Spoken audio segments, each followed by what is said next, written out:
e nós vamos ter que fazer uma medição de raio-x em cima da fratura. E o seu bebê pode ser lesado e vocês vão ter complicações com esse bebê. Quando essa moça subiu para a sala de cirurgia,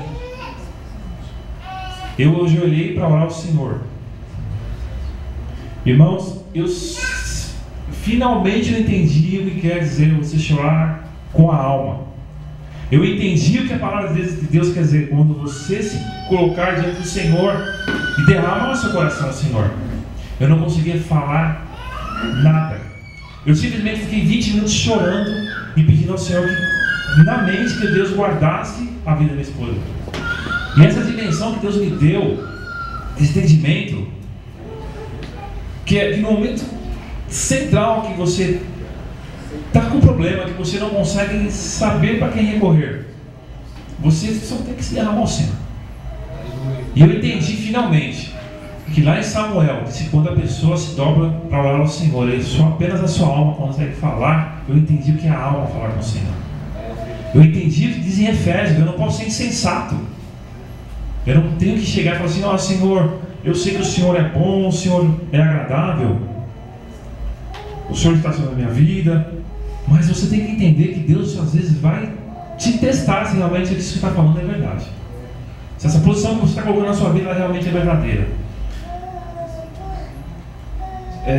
Muitas vezes, irmãos, a gente, quando está em situações de problema, a gente se sente atado, amarrado, né? A gente não tem condições de fazer nada, porque a situação é tão problemática, tão horrível, que você não tem condições de fazer nada.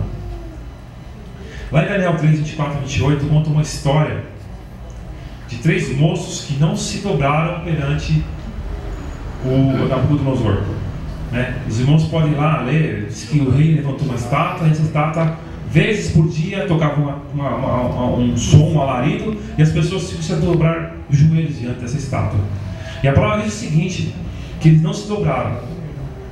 Eles não se dobraram perante essa estátua. E geralmente durante a nossa vida a gente sempre fala assim: o Senhor é meu Deus, o Senhor é meu Deus, o Senhor está comigo, os manjares do rei desse mundo não me afetam. Mas quando o alarido do mundo toca, você está disponível a não se dobrar? Você está disposto a chegar e falar assim: não, esse manjar não me faz, não satisfaz, eu não vou me dobrar diante dos filhos de Belial, eu não vou me dobrar diante de Baal, de Nabucodonosor, das coisas desse mundo? Eu estou querendo dizer o que, irmãos? Que quando a gente está debaixo da vontade do Senhor, mesmo assim a gente é provado. E quando você está numa situação ruim, você se sente amarrado, impotente.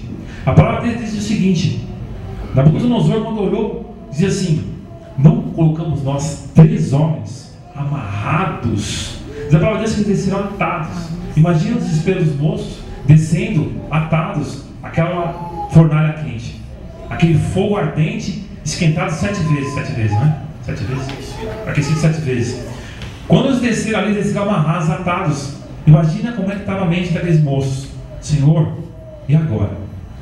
Eu não tenho nem como correr aqui. A palavra de Deus diz que eles desceram atados. Era a situação que eu estava quando a minha esposa, o médico falou que ia operar. Eu estava amarrado, estava atado e não podia fazer nada. Aí diz que Nabucodonosor diz assim: não lançamos nós 3 homens atados? Muitas vezes a gente fica amarrado, a gente fica atado diante de situações, a gente fica impotente. E a gente acha que a gente não vai sair daquela situação sem ter uma sequela, pelo menos. Isso aí tem uma coisa, uma marca, né? Mas às vezes Deus faz de forma diferente.